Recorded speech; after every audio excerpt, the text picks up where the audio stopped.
नमस्कार, मैं हूं स्तुति झा। आप देख रहे उत्तर प्रदेश और उत्तराखंड की बड़ी खबर। उत्तर प्रदेश दिवस 2026 इस साल सिर्फ एक सरकारी औपचारिकता के तौर पर नहीं बल्कि एक भव्य सार्वजनिक उत्सव के रूप में मनाया जाएगा। विकसित भारत विकसित उत्तर प्रदेश की थीम पर आधारित ये 3 दिवसीय उत्सव राजधानी लखनऊ में नए बने राष्ट्रीय प्रेरणा स्थल कॉम्प्लेक्स में शुरू हुआ। इस ऐतिहासिक कार्यक्रम का उद्घाटन केंद्रीय गृह मंत्री अमित शाह ने किया।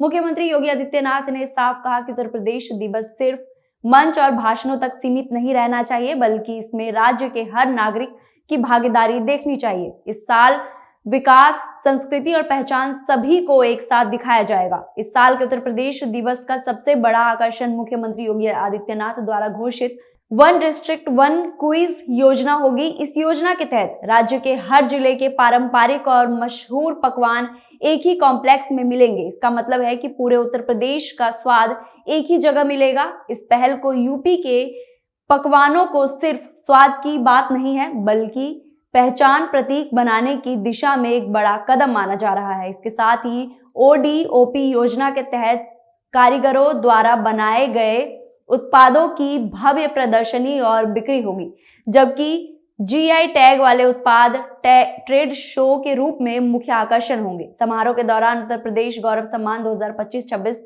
दिया जाएगा। शिक्षा, साहित्य, कृषि, महिला सशक्तिकरण और अंतरिक्ष विज्ञान जैसे क्षेत्रों में महत्वपूर्ण योगदान देने वाली हस्तियों को सम्मानित किया जाएगा। मुख्यमंत्री युवा विकास अभियान में अच्छा प्रदर्शन करने वाले जिलों को भी विशेष पहचान मिलेगी। इस अवसर पर मुख्यमंत्री योगी आदित्यनाथ औपचारिक रूप से ODOC योजना लॉन्च करेंगे और सरदार वल्लभ भाई पटेल रोजगार और औद्योगिक क्षेत्र योजना का भी उद्घाटन करेंगे। इस कार्यक्रम का सीधा प्रकरण राज्य के सभी जिलों में किया जाएगा और भारतीय दूरभाषों के सहयोग से फिजी, मॉरिशस, मालदीव, सिंगापुर और थाईलैंड जैसे देशों में भी उत्तर प्रदेश दिवस मनाया जाएगा। जब 2018 में उत्तर प्रदेश ने पहली बार अपनी स्थापना दिवस के कार्यक्रम को आयोजित किया था, तब प्रदेश के माननीय राज्यपाल के रूप में आदरणीय श्री राम नाईक जी थे और आदरणीय प्रधानमंत्री जी और आदरणीय गृह मंत्री जी उस समय भारतीय जनता पार्टी के राष्ट्रीय अध्यक्ष थे। उनकी प्रेरणा से हम लोगों ने परंपरागत उद्यम को वन डिस्ट्रिक्ट वन प्रोडक्ट के रूप में आगे बढ़ाया था। आज यह आत्मनिर्भर उत्तर प्रदेश की एक नई ताकत बनी है और आत्मनिर्भर भारत में अपना योगदान दे रहा है।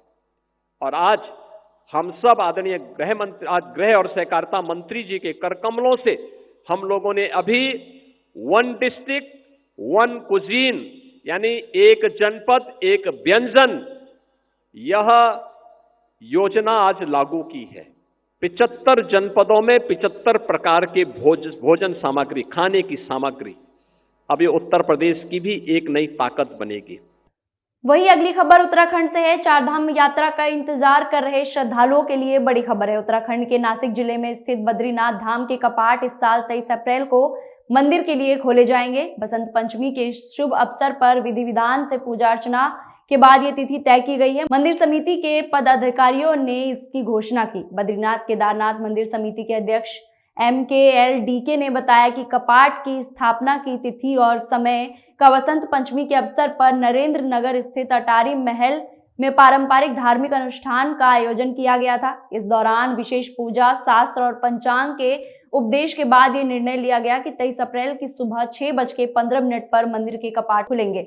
इस धार्मिक अनुष्ठान में अमीर राज परिवार के महाराजा मनुजेंद्र शाह, पुरोहित आचार्य कृष्ण प्रसाद उनियाल सहित कई कट्टर लोग शामिल रहे। पंचांग और महाराज की कुंडली के आधार पर शुभ उत्सव घोषित किया गया। कार्यक्रम में सोमनाथ मठ राज्य लक्ष्मी शाह, बद्रीनाथ मंदिर के रावल महाराजा, नवुंदरी मंदिर समिति के अधिकारी और बड़ी संख्या में तीर्थ पुरोहित भी मौजूद थे। बद्रीनाथ धाम के कपाट रेस्टोरेंट की घोषणा के साथ ही चारधाम यात्रा के सलाहकार भी ट्रस्टी होल्ड ली। उत्तराखंड सरकार प्रशासन और स्तर पर मार्ग यात्रा, सुरक्षा व्यवस्था, स्वास्थ्य सेवा और स्थिरता ढांचे को बेहतर दिशा में शुरू करने की दिशा में प्रयास कर रही है। चारधाम यात्रा के अंतर्गत हिमालय के अन्य प्रमुख धामों की तिथियां भी सामने आई। उत्तरकाशी जिले में स्थित गंगोत्री यमुनोत्री धाम के कपाट 19 अप्रैल को अक्षय तृतीया के अवसर पर खुलेंगे। वहीं रुद्रप्रयाग जिले में स्थित बाबा रामदेव मंदिर के कपाट की तारीख मनाली के दिन भी घोषणा की जाएगी।